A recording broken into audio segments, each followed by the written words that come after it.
بسم اللہ الرحمن الرحیم نحمدہ ونصلی علی رسولہ الکریم اما بعد۔ ایک کتاب جس کا نام ہے حیات المسلمین، یہ حضرت تھانوی رحمۃ اللہ علیہ نے امت کی فکر میں آسان ترین الفاظ کو استعمال کر کے اپنی کوشش یہ کی کہ امت کی ضرورت کی ہر چیز نہ صحیح لیکن اکثر چیزیں اس میں آ جائیں، جس کی ضرورت 24 گھنٹے میں یا زندگی میں پیش آنے والی چیزوں میں یہ علم ان کے کام آ جائے۔ ایسی کام کی کتاب لکھ دیا ہے کہ یہ ہر گھر میں اسے بار بار پڑھنا چاہیے، جس کا نام ہے حیات المسلمین۔ اس میں الگ الگ باب قائم کر کے روح کے نام سے کہ واقعی یہ ایمانی روح ہے سب۔ 10واں باب جو اس کا ہے اس کا عنوان ہے اپنی جان کے حقوق ادا کرنا، جس کو بہت کئی سال سے بیان ہو رہا ہے مسلسل، جس میں حدیث کا خلاصہ یہ ہے کہ اکثر لوگ صحت اور وقت سے غافل ہیں۔ تو یہ اپنی تعلیم کے لیے اس کے پہلے بھی کتاب یہاں اجتماعی طور پہ پڑھی گئی اور پھر پڑھواتا ہوں، سنتا ہوں، مجھے بہت فائدہ ہوتا ہے اور میرا جی چاہتا ہے اسے دہراتے رہیں، تاکہ جب تک عمل نہ ہو جائے ہر بات پر تب تک دہراتے رہیں۔ کیا حرج کی بات ہے، اصل تو عمل ہی ہے۔ تو اس میں 10ویں نمبر میں حضرت نے ایک عنوان قائم کیا ہے اپنی جان کے حقوق ادا کرنا، اپنی جان کے، اپنے جسم کے حقوق ادا کرنا، جس کی وجہ یہ ہے کہ ہماری جان بھی اللہ تعالیٰ کی ملک ہے جو ہم کو بطور امانت کے دے رکھی ہے، اس لیے اس کی حفاظت ہمارے ذمے ہے۔ اور اس کی حفاظت ایک یہ ہے کہ اس کی صحت کرے، یعنی جسم کو صحت مند رکھے، دوسرے اس کی قوت کی حفاظت کرے، تیسرے اس کی جامعیت کی حفاظت کرے، یعنی اپنے اختیارات سے ایسا کوئی کام نہ کرے جس میں جان میں پریشانی پیدا ہو جائے، کیونکہ ان چیزوں میں خلل آ جانے سے دین کے کاموں کی ہمت نہیں رہتی، نیز دوسرے حاجت مندوں کی خدمت اور امداد نہیں کر سکتا، نیز کبھی کبھی ناشکری اور بے صبری سے ایمان کھو بیٹھتا ہے۔ اللہ تعالیٰ نے حضرت ابراہیم علیہ السلام کا قول نعمتوں کے شمار میں ارشاد فرمایا، جب میں بیمار ہوتا ہوں تو وہی مجھ کو شفا دیتا ہے۔ فائدہ اس سے صحت کا مطلوب ہونا صاف معلوم ہوتا ہے۔ میں تو یہ کہوں گا کلپ سننے والا ہر شخص اس کتاب کو خریدے اور اس میں سے پڑھے۔ تو ابھی آج کی تعلیم میں یہ بات آئی کہ حضرت ابو ہریرہ رضی اللہ عنہ سے روایت ہے کہ رسول اللہ صلی اللہ علیہ وسلم نے فرمایا کہ معدہ بدن کا حوض ہے اور رگیں اس کے پاس غذا حاصل کرنے آتی ہیں، سو اگر معدہ تندرست ہو تو وہ رگیں صحت لے کر جاتی ہیں، اور اگر معدہ خراب ہو تو رگیں بیماری لے کر جاتی ہیں۔ ہر کھانا جو کھایا جاتا ہے وہ معدے میں ہی جاتا ہے، تو معدے میں کیا ہے؟ کھانا ہضم کرنے کا سسٹم ہے۔ تو جس نس کو جو ضرورت ہوتی ہے، جس شعبے کی ہے، دل کی ہے، دماغ کی ہے، جگر کی ہے، اور اس طرح سے اعضائے رئیسہ جسے کہتے ہیں، جو بہت اہمیت رکھنے والے پارٹس ہیں بدن کے اندر، وہ سب رگیں جس سے وہ کام اپنا کرتے رہیں مسلسل، وہ سارے پارٹس، سارے اعضاء وہ کام کرتے رہیں، تو وہ نسیں وہاں سے اپنے اپنے شعبے کی چیزیں لے جاتی ہیں۔ تو اس لیے اگر معدہ صحیح کام کرے گا اور چیزیں وہ بنائے گا جس کی سب کو ضرورت ہے، تب تو پورا جسم ٹھیک رہے گا، ورنہ جس کی ضرورت پوری نہیں ہوگی وہ جسم خراب ہو جائے گا، بیمار ہو جائے گا۔ تو معدہ کھانا لیتا ہے، ہم معدے میں کھانے کو ڈالتے ہیں تو ڈالنے سے پہلے جب منہ میں رکھتے ہیں تو منہ میں اللہ نے دانت دیے ہیں، اور دانت چھوٹے ہیں، بڑے ہیں، الگ الگ سائز کے ہیں، تو یہ دانت کا کام چبانا ہے۔ جو چیز منہ میں ڈالتے ہیں وہ دانت اسے چباتا ہے۔ عجیب نظام اللہ کا ہے کہ آپ ذرا غور کریں گے تو ہم بغیر کسی خیال کے منہ میں لقمے کو دائیں بائیں سامنے آگے پیچھے کرتے رہتے ہیں، کیونکہ اللہ نے نظام بنایا، زبان کے ذمے کچھ کام دیا کہ تم اس کی کھانے کی حالت کو دیکھ کر دانت کے آگے ڈالتی رہنا، داہنے سے بائیں آگے سے پیچھے کرتی رہنا، تو زبان اپنا کام کرتی ہے اور دانت اپنا کام کرتا ہے۔ لیکن اس دونوں کام سے یہ چاہا جاتا ہے کہ کھانا جو کچھ بھی کھایا گیا ہے وہ اتنا چبایا جائے کہ پیسٹ کی شکل بن جائے، پانی کی شکل بن جائے۔ یہ اب کھانے میں کئی چیزیں کھائی گئیں، مثلا روٹی ہے اور سالن ہے۔ اب سالن میں دال ہے، سبزی ہے، ایک ساتھ سارے کھانے تو آدمی کھاتا نہیں، لیکن ایک لقمے کے اندر دال ہے، سبزی ہے، یا دال ہے، گوشت ہے، بوٹی ہے، ایسی کچھ چیزیں روٹی کے ساتھ لگا کر کھائی جاتی ہے۔ تب اس میں کئی قسم ہو گئی، دال ایک دم پتلی چیز ہو گئی، سالن پتلا ہو گیا، روٹی سخت ہو گئی، اس کے مقابلے میں بوٹی نرم بھی ہے، تو ان دونوں کے مقابلے میں جو سالن کی شکل میں ہے پتلا ہے پانی جیسا، اس کے مقابلے میں سخت ہے۔ تو یہ سب کو چبا کر دانت اور زبان دونوں ایک ساتھ کام کرتے ہیں۔ چبانے کا کام دانت کرتا ہے، کھسکانے کا کام زبان کرتی ہے۔ یہ اللہ کی بڑی نعمتیں ہیں، یہ آٹومیٹک ایک نظام ہے۔ تو اسے اتنا چبانا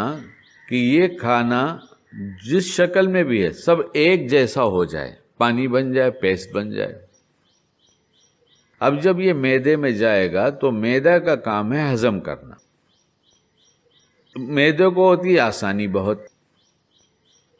اور معدے میں جب کھانا جاتا ہے تو ہم نے سیکھا، سوال کیا، پوچھا، معلوم کیا، تو یہ بتایا گیا کہ جیسے کھانا بنانے کے لیے آگ لگتی ہے، کھانا آگ کے بغیر نہیں پکتا، آگ سے پکایا جاتا ہے۔ اسی طرح سے کھانا جب منہ کے اندر دیر تک رکھ کر اس کو ایسا پیسٹ اور پانی بنا کر نگلتے ہیں، تو دیر تک رکھنے کا ایک فائدہ یہ ہوتا ہے کہ منہ کے اندر جو سلائیوا کہتے ہیں، جسے راج یا لار کہتے ہیں، لعاب ہوتا ہے، وہ کھانے میں لگتا رہتا ہے، اور اچھی طرح جب وہ لگ جاتا ہے تو یہ کھانا ہضم کرنے میں معدے کو بہت آسانی ہوتی ہے۔ اور وہ سب نہ ہو، یعنی نہ چبایا گیا ڈھنگ سے، نہ منہ میں رکھا گیا دیر تک، تو معدے کو تکلیف ہوتی ہے، تو وہ معدہ پھر کھانے کو ہضم نہیں کر پاتا، کیونکہ معدہ بہت نرم چیز ہے، تو ہضم نہیں کر پاتا۔ جب ہضم نہیں کرتا تو وہ چیزیں جو رگیں لینا چاہتی ہیں سب شعبوں کی، دل کی، دماغ کی، پھیپھڑے کی، جگر کی، گردے کی، تو وہ جب وہاں تیار ہی نہیں ہوگا مال، تو ان کو کہاں سے ملے گا؟ سپلائی کیسے ہوگا؟ اور جب سپلائی نہیں ہوگا، کیونکہ اس کی ضرورت ہے، گاڑی چلانے کے لیے پیٹرول بھی ڈالا جاتا ہے، گریسنگ بھی کی جاتی ہے، آئلنگ بھی کی جاتی ہے، پانی بھی ڈالا جاتا ہے، سروس کرائی جاتی ہے کچھ دنوں مہینوں کے بعد، چیک کیا جاتا ہے سب کچھ ٹھیک ہے کہ نہیں ہے، ورنہ گاڑی کی ان ضرورتوں کو پورا نہ کیا جائے تو تھوڑی دور چلنے کے بعد اس میں کچھ نہ کچھ، کیا کہیں گے، انڈیکیشن، وہ بتانا شروع کر دے گا، انڈیکیٹ کرے گا وہ کہ یہ تمہاری یہ چیز اس میں کمی ہے، ٹھیک کرو۔ اسی طرح معدہ بھی جب اس میں سب چیزیں ڈالی جاتی ہیں تو نسیں جو رگیں ہیں ہر شعبے کو کچھ لینے جاتی ہیں، یعنی وہیں رہتی ہیں، وہ سپلائی شروع ہوتی ہے۔ تو لیکن جب کھانا ہضم نہیں ہوتا تو پھر کیا ہوتا ہے؟ پھر انہیں ان کی غذا نہیں ملتی۔ نتیجہ یہ ہوتا ہے کہ جب غذا نہیں ملتی تو کمزور ہوتی ہے ہر چیز، اور کمزور ہوتی ہے تو کام پوری طرح سے انجام نہیں دیتی، جب انجام نہیں دیتی تو جسم بیمار پڑتا ہے۔ اس لیے انتہائی ضروری ہے کہ اپنی صحت کا خیال رکھا جائے، اور یہ اتنا ضروری ہے کہ جب آدمی بیمار پڑ جائے گا تو اس کی سمجھ میں آئے گا۔ اور آج کل تو بیماری بالکل عام ہو گئی ہے کہ جس کو دیکھو اس کو، یعنی کسی گھر میں تندرست نہیں ملتا الا ماشاء اللہ۔ پہلے زمانے میں بیمار بہت کم تھے، اب صحت مند بہت کم ملتے ہیں۔ تو اس کے بارے میں سوچنا تو چاہیے نا۔ تفصیل میں تو پہلے بھی بہت کچھ باتیں کہی گئی ہیں، لیکن جب آدمی کی صحت خراب ہونے لگتی ہے تو اس کے اندر ایک جو اس کی کیفیت ہوتی ہے وہ چڑچڑا پن ہوتا ہے، اسے بات بات پر غصہ آتا ہے، اور ہم سمجھ نہیں پا رہے ہیں کہ ہمارا کھانا چبا کر نہ کھانا اور اس نفع کی چیز نہ کھانا، یہ شیطان نے یہ بنیاد ڈالا ہے کہ ہمارا ایمان لوٹے گا۔ لیکن عجیب بات ہے، ایسی بے صبری ہے کہ تو روز کھایا ہی جاتا ہے، روز دیکھا بھی جاتا ہے۔ ایسی بے صبری ہے کہ ایک لقمہ توڑا، منہ میں ڈالا اور ابھی چبایا نہیں۔ اور کتنی بڑی بیوقوفی ہے، جب چبا کر لذت ملتی ہے، صحت ہوتی ہے، تو جس کو اپنے بارے میں فکر نہ ہو وہ کسی کی خیر خواہی کیسے کر سکتا ہے جو اپنا خیر خواہ نہ ہو؟ امت کا خیر خواہ ہونے کا لیبل لگا کر ہم گھومتے رہے کہ ہم تو امت کے بڑے خیر خواہ ہیں، کیسے ہو سکتے ہیں؟ جب آپ اپنے خیر خواہ نہیں ہیں تو امت کے کیسے ہو سکتے ہیں؟ اور یہ جسم ہمارا ملک نہیں ہے، یہ امانت ہے، جب ہم اس کی حفاظت نہیں کرتے تو ہم کسی کے ساتھ کیا خیر خواہی، ہمدردی اور اس کی حفاظت کا سامان کریں گے؟ اس لیے، اور جو مان گیا، جس نے مان لیا، تھوڑا عمل شروع کر دیا کہ اپنے گھر سے ایلومینیم کی پتیلی، یعنی جرمن بھی بولتے ہیں بعض لوگ اسے، ایلومینیم جسے کہتے ہیں، اس کی پتیلی نکالا، اس کی جگہ اسٹیل کی لائے، اس کی جگہ مٹی کے برتن لائے۔ مٹی کے برتن میں کھانا بنتا ہے، ہمارے یہاں تو کتنے سال سے بن رہا ہے ماشاء اللہ، ہاں، اور سب چیزیں بن جاتی ہیں، کیا نہیں بنتا۔ تیل کا صحیح استعمال ہوا، شکر سفید چھوڑے گی، کوئی میں نہیں کہہ رہا ہوں کسی کی برائی کی کہ یہ تیل مت کھاؤ وہ مت کھاؤ، تو اب تو یوٹیوب اور گوگل جو ہے اس نے تو سب کھول کر رکھ دیا ہے کہ کس میں کیا خرابی ہے، کون سی کیسی چیز ہے۔ آگے کسی کی کارگزاری ہے، ہمارے اسی کلپ میں آگے کارگزاری سنیے کہ جن لوگوں نے عمل کیا، ان میں سے ایک کا حال ابھی سناتا ہوں، باقی بعد میں سناؤں گا انشاءاللہ۔ اللہ تعالی ہمیں ہمارے جسم کی حفاظت کی توفیق دے اور صحت مند بنائے، اور صحت مند ہونے کے لیے جتنے اصول ہیں، جو ضرورتیں ہیں، اللہ ہمیں اس پر عمل کرنے کی توفیق دے۔ السلام علیکم، خیریت سے بابا کچھ باتیں بتانا چاہ رہا تھا آپ کو کہ جب سے آپ نے جو ہے وہ صحت کی باتیں شروع کی ہے، اور جو باتیں آپ بتا رہے ہیں صحت کے تعلق سے، اس کی طرف مطلب بہت کوشش کر رہے ہیں کہ مطلب جیسا بھی آپ کہہ رہے ویسا اس کے مطابق کرنا شروع کر دے۔ تو جو بھی چیزیں جو نقصان پہنچائی ہے، جیسے ایلومینیم کے برتن ہیں، اور اس کے علاوہ آیوڈائز نمک ہے، شکر ہے، اور اس کے علاوہ ریفائنڈ تیل ہے، تو ہم لوگ نے ہر وہ نقصان کی چیز جو ہے جس میں نقصان ہے اس کو ہم لوگ نے اپنے گھر میں سے نکال دی، اور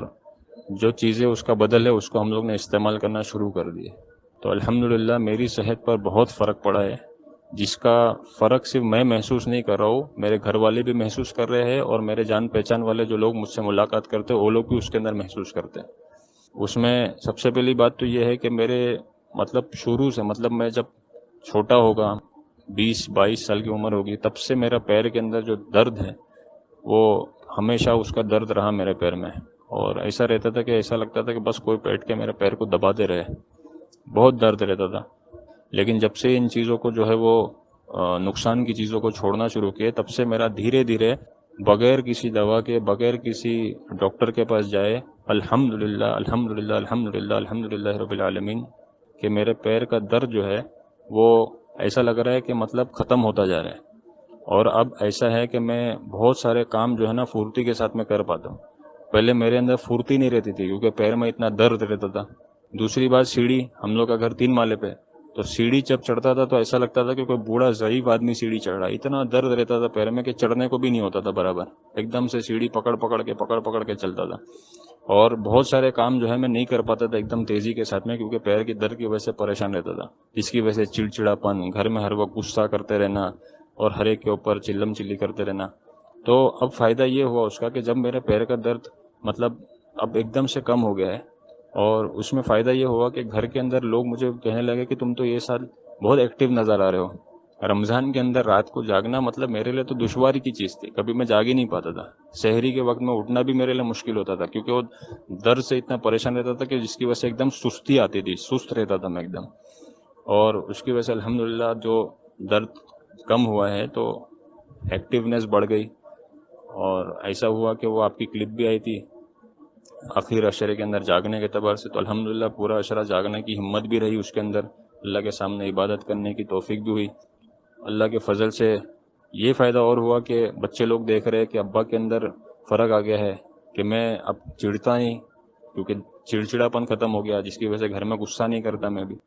اور دوسری بات یہ ہے کہ بچوں کے ساتھ کھیلنا چھوڑ دیا تھا میں نے، کبھی کھیلتا ہی نہیں تھا، چھوڑنا کہ کبھی کھیلتا ہی نہیں تھا کیونکہ میں اپنے آپ سے پریشان رہتا تھا. تو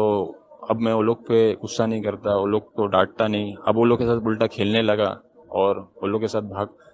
وہ لوگ کے ساتھ میں کھیلنا شروع کیا. تو وہ لوگ کو بھی اچھا لگنے لگا کہ ابا ہمارے ساتھ کھیلنا شروع کر دیے.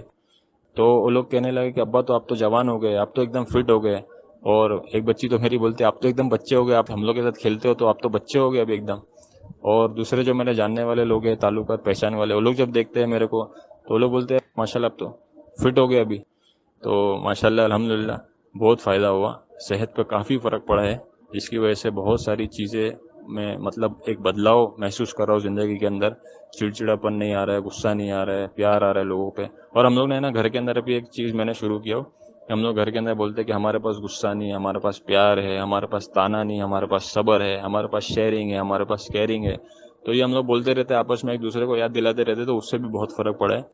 بچوں پہ بھی فرق پڑا ہے. ایک بچی میرے سے ہمیشہ ڈرتی رہتی، سب سے چھوٹی والی، الحمدللہ اب وہ میرے ساتھ کھیلتی ہے، میرے پہ کودتی ہے، میرے پاس بیٹھتی ہے، میرے گود میں آتی ہے، اور میں نماز پڑھتا تو میرے اوپر کھیلتے رہتی ہے. الحمدللہ ایک دم اچھا ماحول بن گیا گھر کا. اللہ آپ کو خوب جزائے خیر عطا فرمائے، اور آپ کی جو رہبری آپ کی طرف سے آ رہی ہے اس کے اوپر ہمیشہ عمل کرنے کی توفیق عطا فرمائے. اور آپ کی جیسی قدردانی کرنا اللہ کو پسند ہے، ویسی آپ کی قدردانی کرنے کی توفیق عطا فرمائے. جزاک اللہ خیر الجزا.